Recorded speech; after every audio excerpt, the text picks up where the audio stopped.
Hello guys, welcome to my YouTube channel.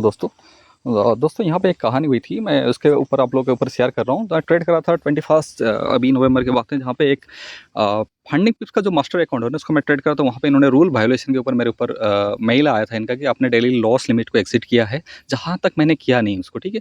और ये बोल रहे हैं, अभी उसका मुझे पता नहीं है, देख पा रहे हो मैंने फर्स्ट 1 स्टेप मॉडल और 2 step model with in 10 to 12 days के अंदर पास कर लिया था। इससे पहले उन्हें पास कर रखा हूँ।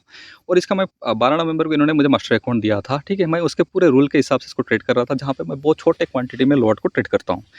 उसके बाद इनका मेल आता है 21 नवंबर को कि 1:18 में आपका डेली लॉस लिमिट एग्जिट हो चुका है। अभी आ जाओ, डेली लॉस लिमिट कहाँ एग्जिट हुआ मैं भी बता रहा हूँ, ठीक है। यहाँ पे देख पा रहे हो 4855 अभी बचे हैं मेरे पास, ठीक है, डेली। और $250 और कम है मेरा रिमेनिंग। और उस दिन मेरा जो रूल वायोलेशन बोल रहे हैं, वहाँ $105 ऑलरेडी मेरे बन चुके हैं। देखो यहाँ मैं लॉस में हूँ नहीं पोजीशन।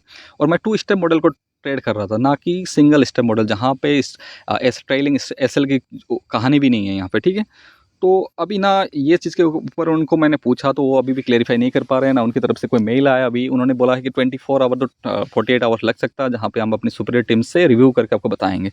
लेकिन अब अगर आपके साथ ऐसा हुआ तो थोड़ा बताना मुझे, मैं दिखा रहा हूँ आपको। बिटकॉइन में उस दिन एक बड़ा गिरावट आया था, 21 की बात कर रहा हूँ, 1 बजे दोपहर को। वहाँ पे मैंने पोजीशन बनाया था 85,000 का। मैंने लेने के 2 मिनट बाद 4,000 का क्रैश आया था, अचानक क्रैश, बड़ा क्रैश था, जहाँ पे मैंने 0.08 लॉट को सेल किया था। और आई थिंक वहाँ पे मेरे $400 या $300 बने होंगे, $350-400 बनेंगे, छोटा लॉट था। लेकिन वहाँ पे क्या MT5 हैंग हो चुका था, टेक्निकल ग्लिच की वजह से कोई काम कर नहीं रहा था। और ना इनका अकाउंट जो है, ये अपना फंडिंग पे इसको लॉगिन नहीं हो रहा था। मैंने वहाँ पे मेल जाके किया कि भाई मैं पोजीशन काट नहीं पा रहा हूँ, तो थोड़ा पोजीशन काट के दिखा दीजिए मुझे कि निकालना है मुझे, ठीक है। तो ये देखो उस दिन मेरे प्रॉफिट भी बने $102, और मैंने जहाँ पे सेल किया 85,267 और क्लोजिंग प्राइस थी 83,948। ये मैंने नहीं किया, उनकी तरफ से ये काटा गया है पूरा पोजीशन, और यहाँ प्रॉफिट बने। और इनका मेल है कि डेली लॉस लिमिट एग्जिट हुआ है। अभी ये मैं बता रहा हूँ 1 स्टेप मॉडल है, नहीं है ये 2 स्टेप मॉडल। 1 स्टेप मॉडल होता मुझे समझ में आता कि चलो जो ट्रेडिंग एसएल और ट्रेडिंग पीएनएल की बात है वो चल रहा होगा। अब ये 2 स्टेप मॉडल में क्यों हुआ ये मुझे भी पता नहीं, क्यों किया इन्होंने, क्या है ना, क्या नया रूल है, या कोई मैंने रेड फोल्डर न्यूज़ वायोलेशन भी नहीं किया, कुछ भी नहीं था, कोई न्यूज़ नहीं था, ठीक। ओनली डेली लॉस लिमिट से एग्जिट। जहाँ तक मेरा उस दिन डेली लॉस तभी लिमिट लॉस होता है जब $250 माइनस होता है मेरा।